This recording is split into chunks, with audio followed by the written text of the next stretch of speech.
not to say that everybody in my family's gotten divorced, but out of my mom and all her siblings, they've all been married and divorced at least once, some of them twice, including my mom.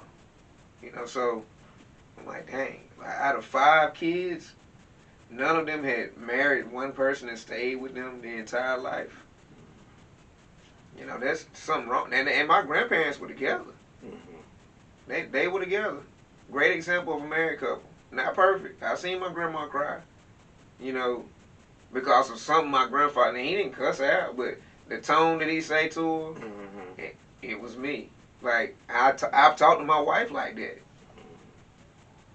And now I'm like, that's why I fight it so much now. It's not that I'm letting her run all over me. It's just that for years I was a certain way and she accepted it or allowed it to go that way. And then one day enough was enough. You know, so now I'm like, all right, I'm a calmer person. I even tell her, look, I don't want to argue with you. Even though we'll, you know, like we had a disagreement not long ago about some things or whatever. And I think it was on both ends of where I've changed so much and she still expects to hold me. You know what I'm saying? Just like parents, same thing with parenting. Parent can be a certain way and, you know, kids get older and then the parents different. So like my mom, then I got my kids. A lot of her is still in her, but she's a lot sweeter, you know, because she didn't raise me. So it's a whole different, you know, story or whatever. Financially, she took care of me or whatever, but as far as like sitting down the way I do with my girls, I didn't have that. So that's why I wanted to be that type of parent. Everything that I didn't have that I felt I should have had, it has nothing to do with materialistic stuff, but just being there. So that's why when they have school events and stuff like that, I'm there. You know, I'll go to work, leave, come back. Or go to work and leave and just be like, all right, well, I'm just going to take the day off, depending on what's going on. Most of the time I go back, you know, because it's just me. But so let me give this example, because I remember watching the TV show Girlfriends. And the character William was trying to get that emotional bond with his father. His father wouldn't give it to him. And even though this was a scripted show, it was so powerful because his father said, and then his father said it in a nasty attitude sort of way. He was like, why are you trying to do this with me? I didn't have that from my father. And not in those exact words, but pretty much he wasn't giving the character William, his son, the emotional connection because his father didn't give him a emotional connection. And what would you say to that, just you know, being a father, being a husband, being more than a provider? What would you say, or how would you, if that was said to you, how would you answer that? what, as far as why I didn't do this? Yeah, if you're, let's say your father said to you, well, I'm not going to do it because, and this is a theory that I. Oh, well, I already know what I would say. I'm like, look, you're your own man. You should do what you choose to do. Plain and simple. You should do what's right. As a parent, just do what's right. So you wouldn't try to like beg or try to force if he didn't want to give you an emotional. Or if my dad didn't want to give me an emotional connection. Yeah. My dad won't even, like my father, this dude won't even look at me. I don't even care anymore, honestly. That's on him. And how did you get to, just to help out our audience, do you think that's a good thing, number one? And number two, how did you get to that? It's a good thing to let it go. If somebody doesn't want to be in your life, just let it go. I mean, especially somebody that was never there anyway. I mean, just think about it. He was never there. Dude gave me $20 and a Pepsi and bought me a White Sox hat after one of my baseball games. Took me to the state fair one time with my 2 sisters that I haven't seen since then. And took them to the bathroom or something and left me alone. I was at the state fair for the rest of the night by myself. Yeah. I was 11 years old. I'm sorry, because he never told me that part. I was 11 years old in State Fair in Raleigh and was, you know, alone. So, like, honestly, after that, I should have just been like, man, I ain't fooling with that Buster. You know, I'm cool because If he had been in my life, I would turn out to be a whole different person. We may not be here having this conversation. Obviously, we wouldn't be, maybe. Well, if I was still a father, I may not have met my wife, have my kids or whatever. I might, who knows where I would have been. So that's why I say, I had to let it go and get over it. Because the last time I did see him was randomly at Walmart back home, and he ran from me. Like, I hadn't seen the man for years. Mm-hmm. I'm grown. I hadn't seen him since I was 11. And he saw me and probably was like, he probably knew. I mean, obviously, you know what I'm saying? Mm-hmm. And I laughed it off. We had just had Melanie. Melanie was like maybe 2 years old or something. Maybe at the time. Susie, and I were at Walmart, and I saw him, and he was like running. I felt like he was anyway, and I just laughed, like, wow. But if I was, or when I become, financially, super rich and all that other stuff, if he needed my assistance, I would still help him. You know what I'm saying? And what would make you, because of what you just told us? That's just because I'm supposed to. Trying to be like Jesus, want to be like God, and, you gotta, for me, I had to forgive for myself. It has nothing to do, with him. That's what people gotta understand. When you forgive somebody, it's for you to be able to let it go. You know what I'm saying? Even his dad, when my grandfather was, I think I told you, my grandfather, I didn't know it was my grandfather until I got older. The whole time he was a janitor at my school. He was my grandfather, Grandpa Ed Harvey, and my Aunt Mandy Brown. Both of them rest in peace. Worked at my elementary school as custodians, and I didn't know this was my family until I got older and found out. And right before, when I was in college, I think my freshman year, my Aunt Mary, she rest in peace too. She told my grandmother, hey, Ed's not doing well, yada, yada, yada. And it was something happened. For some reason, I forgot why I went to see him. And then after that, I think it's because she told me that he wasn't doing well, or my grandma did. And I was like, I knew it was my grandpa. I was like, man, I'm going to go see him. So I went home and went to see him. And I walked in and smiled. He's like, I know you my grandson. He's like, your smile just like mine was when I was young, And we sat there, we talked for like 2 or 3 hours, just about whatever, And I think he died like 2 weeks later. Oh, wow. Yeah, so who knows? Maybe he was waiting for me to come before he died. I don't know. You know how the old people say they waiting on somebody. They waiting on, and it happens. But yeah, it's crazy, man. Crazy. So overall, what it sounds like you telling us, even though it wasn't done for you, you just pretty much made a decision that you were going to, and through obviously, questioning things about yourself, actually having time, conversation, thoughts with yourself, you made the decision to be, I'm going to break this cycle.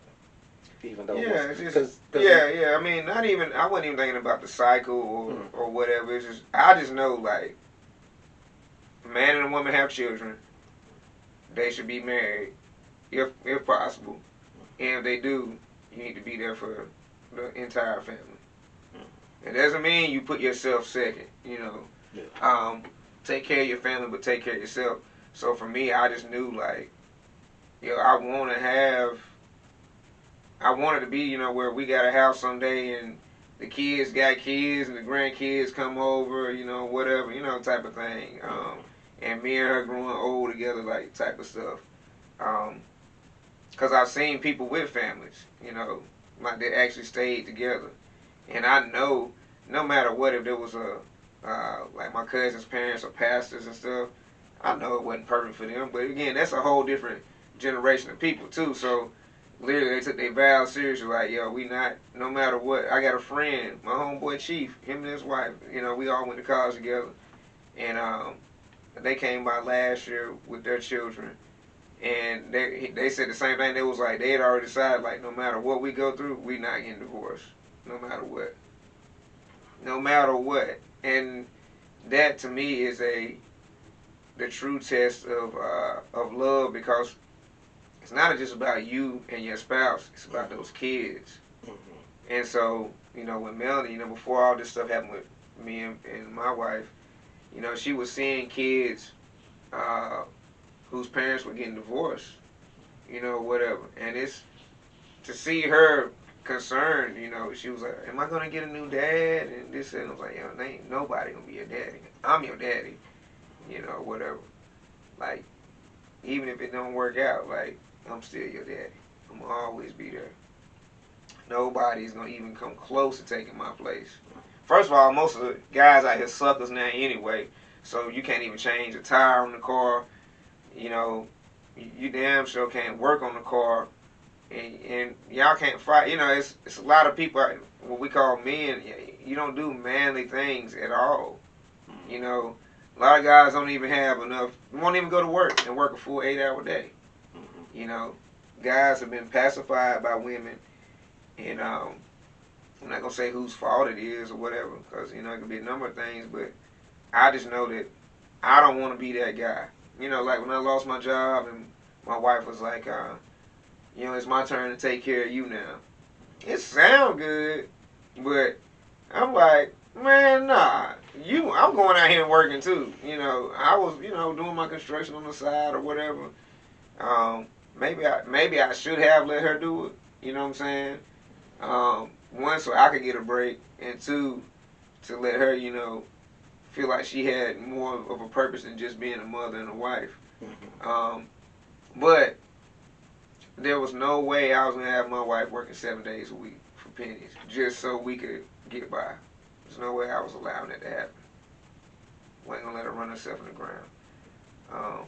And how do you feel about a lot of, because there's still, you know, when I listen to people, and we're not here to bash women, but coming from women saying things of trying to make it sound like men don't really want to be responsible for children or go beyond, you know, again, being a provider for the children, where there's just a, because men have, honestly, if in our society, patriarchal society, you know, they have been able to get that, what they call it, bare minimum.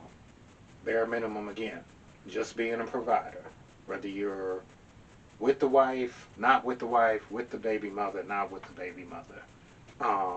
Those are conversations, in my opinion, that should be had prior to conceiving children with somebody. Before even land, like, literally, you should not be land. My cousin used to always say, if you can't say, she gave me an STD, that's my baby's mom, and it was like one or two other things, like, you don't need to mess with her. And it's true. If you sleeping around with somebody you can't say, yeah, they burned me or whatever, and you cool with it, you shouldn't be sleeping with her. So those are conversations, and I say these conversations need to be had because my wife and I didn't talk about certain stuff that I felt, because again, we got married fast, you know, I moved quick. There's a lot of conversations that should be had, you know, especially when it comes to building a family or the type of house, where you want to live. These are important conversations that people don't have because they're enjoying the moment. Well, guess what? One night of steamy hot love can change that moment into a lifetime. And that's what happens. So, but also don't forget too, a lot of what I've heard is, or at least if the couple gets married, whether the children are here or after, I thought he was going to become better because we got married. Like, I remember seeing that on, you know, my mother said that to me about my father, because I would ask her, because that was a character. Talk shows, I can remember talk shows back in the 80s and the 90s. They'd be like, why are you married? And the wife is going off about the husband, cheating, lack of a father, whatever, just not a good guy. And they'd be like, why are you married? Well, I thought marriage was going to make him a better man. At the end of the day, women, y'all got to understand this. You hold the keys to life, and y'all, you know, they say the power of the P or whatever. It ain't even about the P, it's just, it's a woman. A woman is supposed to uplift a man. You know, like, And not raise them. They're our spare leg, you know what I'm saying, or whatever, our backbone, you know, our other half. Like, if this was a locket, you are the other half to that man. So, you, 9 times out of 10, knew that he was a dog, knew that he lied, knew that he cheated, knew that he steal, knew that he drank, knew that he gambled, whatever. But what you thought was that he would change for you. And I say this about women because a man just wants to be loved most of the time. There's some men don't try to change women, but they do try to control women. I will say that. And men got to stop doing that. If you feel like you got to beat or control a woman, that ain't the woman for you. And women, if you feel like that man will change because you gave him a kid or because y'all got married, like, or whatever, that man ain't the one for you because he will change for himself. Now, the changes I make right now is for me because it's making me a better person. But it's also so that I can have a happy marriage. And it's little stuff. It's basic stuff. So you definitely, because you said... But communication is key to all that too, so you got to open your mouth, men and women. So you said about the order. You said God first, then you said you, your wife, your kids, and whatever comes after, comes after. Now again, our society does not teach that. Because some people would say to that, and I've heard it, oh, if you put yourself first, you know, you're not a good parent. Your kids, once you have kids, you're supposed to have your kids come before them and above everything, and you're supposed to give up all your dreams. And it's like, even I've heard people, you know, many people say, I got so wrapped up in the kids, we're not even really, you know, marriage or working on our marriage because of just so much between working, of course, trying to afford a family, even if it's two income family. But what would you say to somebody who says that no, you're selfish for, or no, you're not supposed to put yourself, and why would you put yourself? You gotta put yourself up there. So, perfect example, if we're in a survival situation and we have let's just say we got a chicken, who's supposed to eat the most of that chicken? This is why men traditionally would get fed first too. It's a man, he's a provider. If the man is the primary provider, you can't survive if that man doesn't have energy to go and hunt or to go and fight off, you know, people breaking in the house, whatever. You know, you got to take care of yourselves, guys. You have to. And it's not to say that your wife or the kids are any less than you are, but if you are taking care of your household, you got, like, even if, like right now, if my wife was taking care of us, or whatever, I wouldn't be mad if she would be like, you know what, I need to go to the spa. Go. You should go more than I go because you're taking care of the family. Doesn't mean that my job as a house dad or whatever will be any less important. You know, so really the parents need to be on the same level of taking care of themselves, because when you take care of yourselves individually, you can take care of yourselves. This is what the two becoming one. You know, whatnot. You take care of your individual selves, and that means you're taking care of each other. And then you take care of those kids. A lot of families or couples allow the children to come in between them. And I tell my daughters, like, look, and she saw it. She's like, you know, oh, I got to compete for attention and stuff, you know, whatever. It was a baby, you know, whatever, you know. But I've explained this to them, like, look, things get back to, I don't want to get back to the way it was, want to be better. It's like, but when we're a unit again, do understand that mommy comes before y'all. Plain and simple. And is that because you actually want to be an example? Because going back to our day again, parents could fuss, holler, give orders, or I'll speak from more so my experience. I want to be and need to be. Because my experience was mother was a provider, father honestly provided when he felt like it. But to say honestly I was raised or given an example, honestly, no. Yeah, I wanted to be to where, you know, when they have children, if they decide to have children, you know, I want them to be happy enough to be like, dang, I want a family someday. And I want it to be, you know, like mom and dad's, you know, whatever. And so they're going to see the ups and downs and stuff like that. Mm-hmm. I want them to say I want to be better than theirs, but I want us to have a job well done as parents, you know what I'm saying, as husband and wife or whatever. So you just got to want it, man. Like I said, you know, when you love somebody, you will do better. You'll be better. Understand it's not going to happen overnight. You know, I'm impatient with myself. I'm impatient with a lot of things. We're in a microwave society. We want it instant.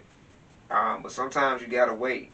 But the things you don't have to wait on, and the things, you know, just little changes, you know, daily, showing gratitude, or, you know, cleaning up, you know, or whatever. Like, you ain't got to clean the whole house in a day. If you can, cool.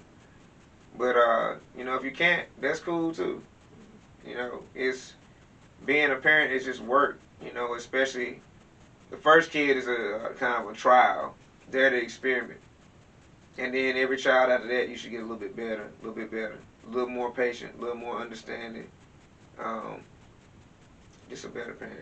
Mm-hmm. And what would you say too, because it's been said that a lot of units, parental units, husbands, wives, or again, whatever your preference is, again, whether you're a couple, doesn't matter the religion, but it's been said that the two things they found worldwide were lacking was people following whatever their spiritual belief as a couple